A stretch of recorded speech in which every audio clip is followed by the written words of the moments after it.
Hello, hi guys! Magandang hapon sa inyong lahat.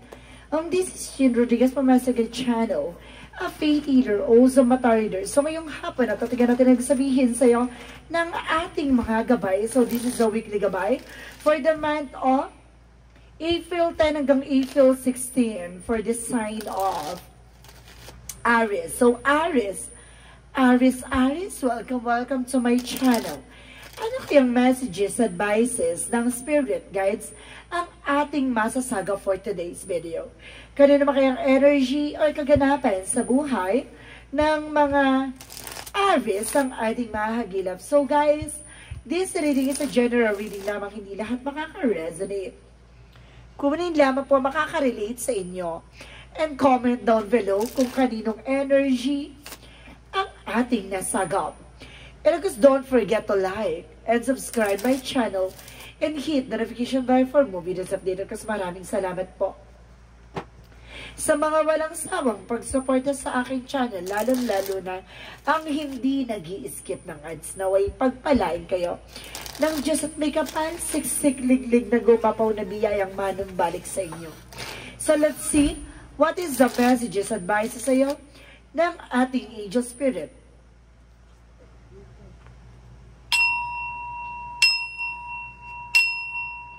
Angel Spirit Guide, please give information. Ano kaya ang masasagap at ano makakagilap natin na mensahe sa iyo ng ating mga gabay? Angel Spirit, please give information po. So there's the Queen of Cups. So there's a healing, no? Kumbaga unti-unti nang hihilo. O unti-unti ka nang gagaling sa iyong mga karamdaman.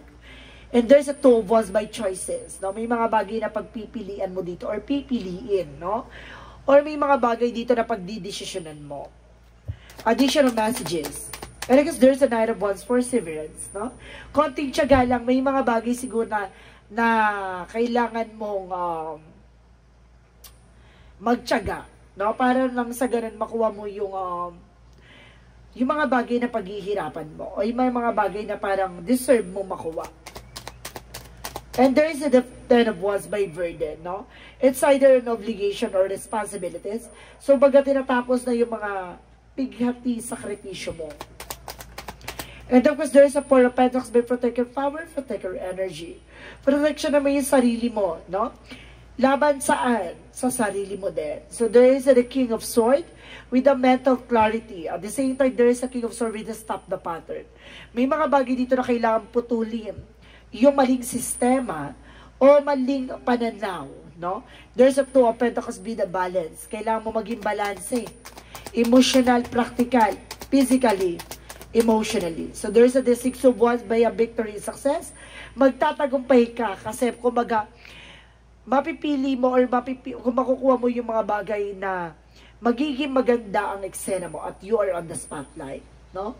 Kumbaga titignan at kumbaga titingalain ka ng karamihan dahil sa angking kagalingan, no? There's a Knight of Wands for Four of Cups. So there's a reevaluate or analyze. May mga bagay na kailangan mong pag-isipan, no? At may mga bagay dito na kailangan mong pagtiyagaan, obserbahin. There's a King of Wands by control and stability. Kailangan maging control ka rin sa mga emotion mo or either sa mga pinagdaanan mo or pagdadaanan mo.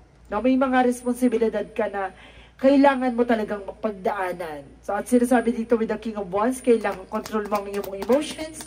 Hindi ka pwedeng pabago-bago ng desisyon. There's the Four of Pentacles for the Ace of Wands for a new beginning. Magkakaroon ka na ng bagong simula dito. Pagdating sa finances, love life, and career. So, let's see what is the King of Swords. What is the King of Swords? So, there's the Full card, a leap of faith. Talaga sinasabi dito na sinusubukan ng pananampalataya at tiwala mo. No? Kung baga may mga bagay na kailangan iwasan ka, alisin. Kailangan makapagsimula ng panibagong eksena. So, let's see what is the Queen of Cups because the Two of Pentacles, so there's the Sun card. Magbibigay ito ng pure positive outcome. Na makikita mo yung magiging magandang kasagutan, unti-unti yung paghilom, no, ng mga karanasan. So, there's the Two of Wands and the Six of Wands. So, there's a Page of Pentacles for manifestation. May mga bagay na unti-unti mo nang matutupad dito at magdadala sa iyo ng victory and success. At kumbaga itong bagay na to ay tama mong mapipili or yung pipiliin mo ay aangkop sa kakayanan at talagang magandang kalalabasan. So let's see what is the Knight of Wands and the Four of Cups. So there's a Three of Wands. So there's a travel.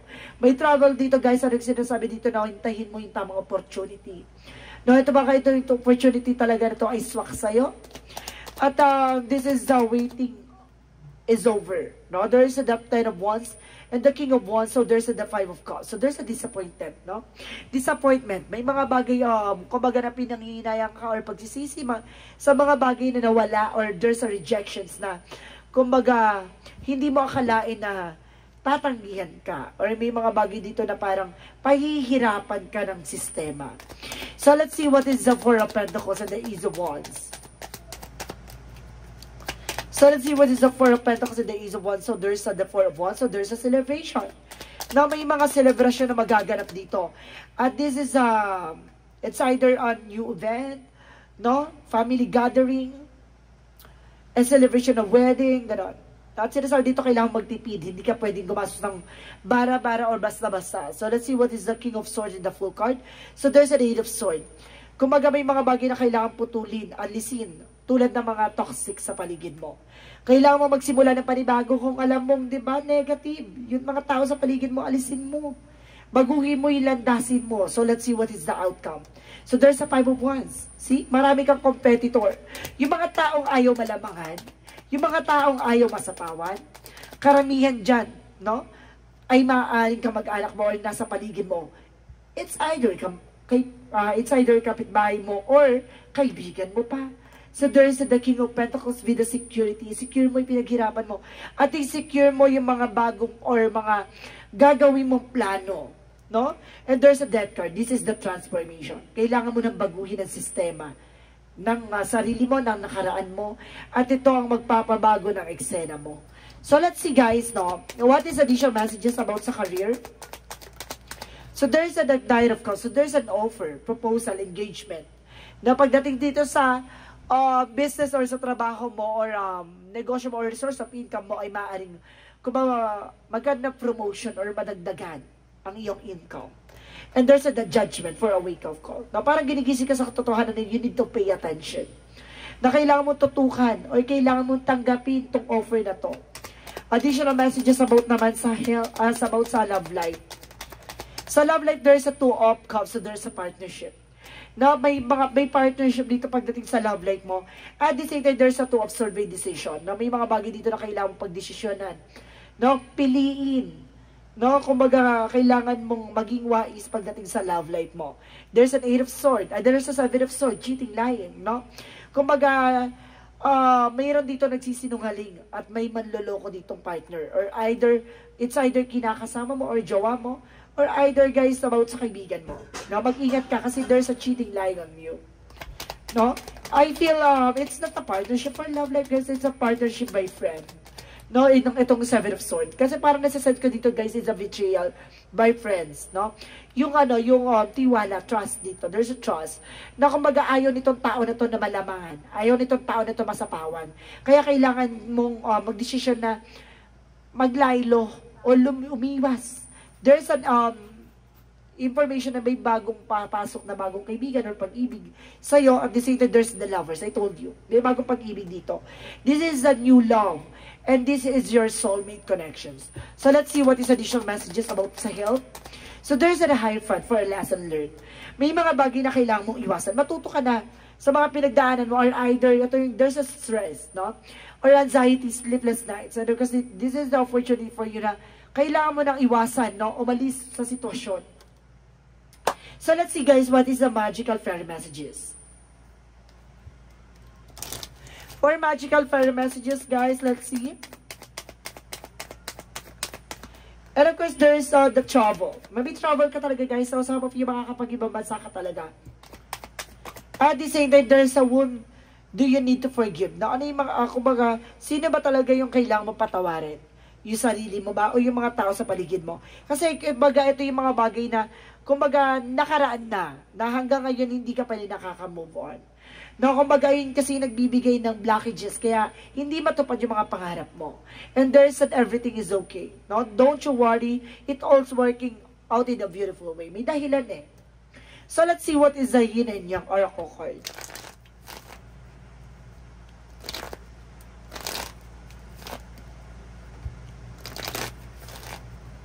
For yin and yang oracle card, represent what? Garden. Now, protection naman yung sarili mo. There's a vulnerability. No? Parang feeling mo, parang ano, no? Nakakulong ka sa sitwasyon, parang feeling mo, ang gulo-gulo ng eksena, no? There's a feeling loss. I told you so. You're feeling lost. Rejections. No? Parang feeling mo, ano, parang binitawan ng langit. Parang gano'n. Parang feeling mo, sinalo mo lahat ng problema. And there's the sun card. Don't you worry. Makukuha mo yung liwanag.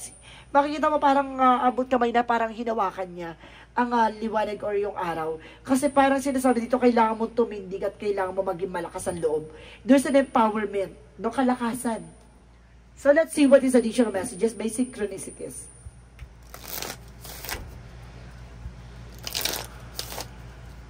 So let's see what is additional messages for synchronicities. So there is spiritual guidance. So kailangan mo ng albolari or kailangan mo ng gabay. And there's a rise. So see, mamumukadkad or may pagsinag liwanag or mayroong, kumbaga mayroong magbabago o magtatransform sa pangyayari sa buhay mo. No, parang like a phoenix is rising from the ashes, no? Kumbaga pagkatapos mapunta sa kalugmukan, dun siya babangon. Kala mo tapos ang laban, hindi pa. Parang gano'n. There's a winter. So see, kumbaga maranasan mo tong taglamig na to, kumbaga lalamig na ang sitwasyon sa'yo, no? Yakapin mo ng mahigpit. So let's see. Or either, kumbaga masasagot yung mga katanungan mo this coming winter season. So let's see what is additional messages for the chakra. For the chakra, guys, so let's okay, perfection. Ay, perception, no? Baguhin mo yung mindset mo. Baguhin mo yung iniisip mo. Baka mali yung mga plano mo. Or mali yung mga bagay na, kumbaga, hakbangin mo. No, yung step na ginagawa mo mali. And there's an insecurity. Maraming tao naiingit sa'yo. See, I told you so, guys. Ito yung taong, kumbaga, nagbibigay complication is a competitor. Yung taong ayaw malamangan at ayaw masapaw. Yun yung pala kaibigan mo. Or kamag-anak mo. Insecurity. And there's a growth. So see, ito yung ugat ng mga eksena. Kaya hindi ka makausad o kaya hindi ka mag-grow. Kasi mismong ugat, walang natatanggap na nutrisyon. See, walang natatanggap na support. Kasi yung mga nasa paligid mo is toxic. Diba? So let's see what is additional messages for Archangel Raphael. For Archangel Raphael, messages for you. Divine intervention. Paalala ng ating divine, di ba? You need to pay attention. Kailangan mong tanggapin yung mga bagay na nasa paligid mo na hindi lahat sasang-ayon sa'yo. At hindi lahat ng nasa paligid mo ay totoo sa'yo. And there's an unconditional joy. No? Kumbaga may mga, kumbaga kaligayahan tayo na minsan nanggagaling na lang sa mga bagay-bagay or some of you guys sa mga hayop, no? Na nakakatulong sa atin to relieve our stress, no? So let's see what is the Monsology. And there is it's time to release negatively. I told you so, di ba? This is the toxic situation. Yung kailangan mong alisin. Or toxic people. And be bold and make the first move. See? Maging totoo ka sa sarili mo. Hindi mo kailangan na makisama sa kanila na alam mo namang plastic sila. Diba? So let's see what is additional messages for Angel Spirit. So there's a big picture thinking. So see? Visionary. Nakikita mo na eh. Nagmamaanga ka lang or nagsusyunga-syungahan ka lang.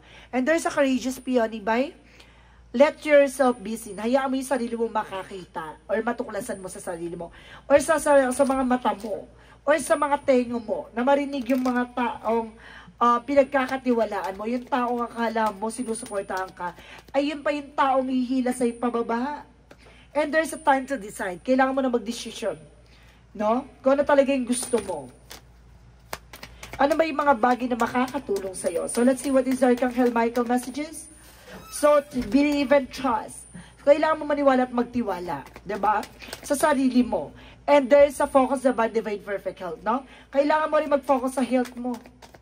Kasi na-stress ka, nag-worries ka. And sense of humor. Tinitignan mo lagi dito dapat yung lighter sides of situation. So let's see what is additional messages for angel spirit, guys. There's a death card, double clarification, guys. So dalawa yung sinasabi na there's a transformation lies ahead. So may pagbabago magaganap. Ito siguro yung pasabog na babaguhin ang iyong pananaw o ibabaguhin ang sistema mo. And there's a courageous, no? This is the inner strength to face fear with confidence. Diba? So let's see what is additional messages for angel spirit. And there is a goddess insight. So pinapakita na sa iyo ng ating mga gabay yung mga bagay na dapat mong malaman. And there's an imagination, no? Kung gagamitin mo ang iyong imahinasyon. And there's a choices, no? May pipiliin ka dito or pagpipilian ka. And there is a mystery intuition. So see, may mga bagay o sikreto sa paligid mo na harap-harapan na lang na hindi mo akalain tong tao na to na labos mong pinagkatiwalaan ay mismong tumatarantado sa iyo at tumihila sa ipababa. Diba? So let's see what is additional messages. Lalo-lalo na guys, pagdating din sa support may love life ha. Pagdating sa partnership, pag alam mo yung partner mo walang kwenta at walang support sa iyo, 'di ba? Alam mo na gagawin mo, palitan mo. 'Di ba? Pag alam mo hindi ka sinusuportahan, anong silbi niya sa relasyon yung dalawa? 'Di ba? Walang ganong parasites. 'Di ba? Siya lang yung nakikinabang sa sitwasyon, hindi ganon. And there's the guard and the gate, no? There's the discoveries. Marami ka pang madidiscover dito. And there's an angel of balance. So, kailangan mo maging balance eh. Emotional, practical, love life man yan, physical, no? And mental. So, let's see what is the angel's answer. And there's a compromise. So, may mga pinagkasunduan. Or may mga bagay na pinangako. And there's a success. Na magtatagumpay ka. At sinasabi sa'yo dito, there's a choose your direction. Baguhin mo na yung direction mo, ti. No, wag ka na dyan sa gilid or sa eksena na yan na ginagalawan mo na puno na negatibo at toxicities. So, let's see what is a Jesus loving quotes. Jesus loving quote said, what things soever you shall ask, when you're free and believing that you receive them and you have them, no?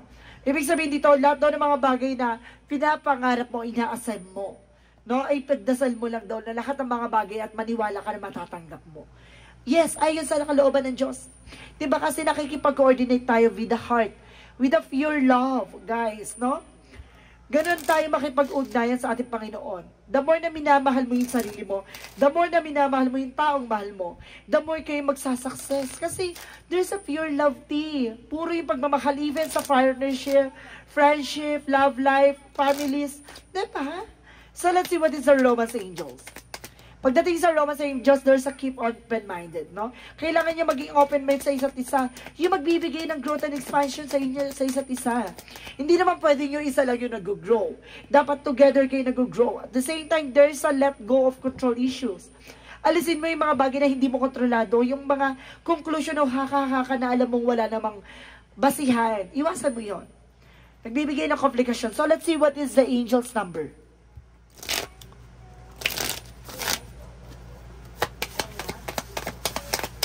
Angels number represent 777. Wow, perseverance. Pagtsatsaga. No? Sinasabi na change of perspective. Tulad ng sinasabi ko kanina, na hindi mababago yung sitwasyon mo kung hindi mo babaguhin ang pananaw at isipan mo. No? Or either yung mga tao sa paligid mo. There's this enlightenment. Rejections. No? So, kailangan mo ring alisin yung mga bagay na hindi ka sinusuportahan. And there's a reflection. Lahat ng mga bagay na gagawin mo ay magre-reflect sa'yo. So, let's see what is the messages of life. And there is I have faith in life, no? Kailan mo magtiwala sa buhay na ipinagkaloob sa ito. Jay, I give my life, myself to life. I live in the here and now without concern for tomorrow because God is always there and will never let me fall. My faith surrounds me with the light no matter the circumstances I let go, having faith that life will always provide that is most beneficial for my soul. Alam mo yung mga bagay na, yung kumbaga nagtitiwala ka sa buhay na ibinigay sa'yo na alam ng Panginoon na magsasucess kay, bakit hindi mo subukang ilaban? No, bakit hindi mo subukan alisin ang nagsisilbing dumi or balakid sa mga plano mo? No, may mga bagay tayo o plano natin sa buhay na hindi natutupad. Yes, of course. Kasi there's a God's will. No, may mga bagay na lilinis ang ating Panginoon para ibigay sa iyo yung tamang landasin. Masakit man, At ayaw mo man sa gusto, no? Na may mga bagay na ibibigay sa'yo on the right time, no? Kumbaga, may mga bagay na akala mo, pinagdamutan ka ng eksena, hindi. Ibinigay sa'yo yung tamang pagkakataon at yung tamang panahon na para ibigay sa'yo yung mga nararapat na makuha mo, no? At yung mga bagay na yan, kasi may mga eksena kasi dyan na aalisin muna ni God yung mga bagay na makakasama sa'yo. Lalo-lalo yung mga tao sa paligid mo. Kaya huwag ka magtaka ha, kung may mga plano ka na hindi natutupad kasi may mga tao sa paligid mo na hindi totoo sa'yo. Aalisin niya ng ating Panginoon para nang sa ganun linisin ka para sa susunod na eksena, yung magiging mapagtagumpayan mong plano mo or plano na ibibigay sa'yo ng ating Panginoon ay alam niyang sulit. Diba? So let's guys, no, this is the weekly gabay for the month of April 10 hanggang April 16 for the sign of Aries. So Aries, maraming salamat for this wonderful reading. So once again, this reading is a general reading lamang, hindi lahat makaka-resonate. Kunin lamang pa makaka-relate sa inyo and comment down below kung kaninong energy ang ating nasagap. And of course, maraming salamat guys and see you in the next video. Bye-bye and babush!